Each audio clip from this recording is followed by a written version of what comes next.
तंबाकू नोशी से पाक मुहिम के तहत हैदराबाद के शहरियों को आगाही फराहम करने के लिए डिस्ट्रिक्ट टोबैको कंट्रोल और डिप्टी कमिश्नर हैदराबाद की जानिब से बाउनवान तंबाकू नोशी से पाक साइकिल रैली का इनेकाद किया गया, जिसका इफ्तिताह कमिश्नर हैदराबाद बिलाल मेमन ने किया। सर्किट हाउस से शुरू होने वाली रेस जिम खाना और फिर सर्किट हाउस हैदराबाद पहुंची। इस मौके पर ADC 1 अब्दुल खालिक बलोच, तंबाकू नोशी सेल के रुकन, महकमा सेहत के अफसरान, मुख्तलिफ खेलों के खिलाड़ियों के अलावा स्कूल कॉलेजेस के तालिब इल्मों समेत समाजी फलाही तंजीमों के नुमाइंदगान ने बड़ी तादाद में शिरकत की। इस मौके पर शुरका ने कहा कि साइकिल रेस का मकसद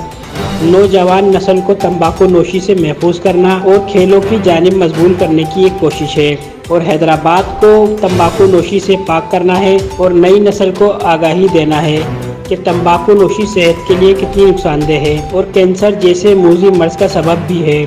assistant commissioner general commissioner office, और मेरा मैसेज सिर्फ ये होगा कि हमें इस तरह की एक्टिविटीज़ को, स्पोर्ट्स को और ज़्यादा प्रमोट करना चाहिए और यंगस्टर्स को इस बारे में और ज़्यादा हमें इन्फॉर्म करना चाहिए कि इन चीज़ों में ज़्यादा लगें और जो टोबैको और नशे से नस्बत जो चीज़ें हैं उनसे जितना दूर रहा जाए वो बेहतर है और स्पोर्ट्स और साइकिलिंग और इन तरह की चीज़ों में अपने आप को ज़्यादा इंडल्ज करें। एक्टिविटीज़ हैं उसको भी प्रमोट करें और इस सिलसिले में हमारी जो है ना स्पोर्ट्स की एक्टिविटीज़ भी इंशाल्लाह फ्यूचर में हैं। वो प्लान हमने किक स्टार्ट एंटी टोबैको से लिया और इंशाल्लाह इस चीज़ को जो है ना हम कंटिन्यू करना चाहते हैं कि लोग हेल्थी एक्टिविटीज़ की तरफ से चलाएं। आखिर में साइकिल रेस में शिरकत करने वाले खिलाड़ियों में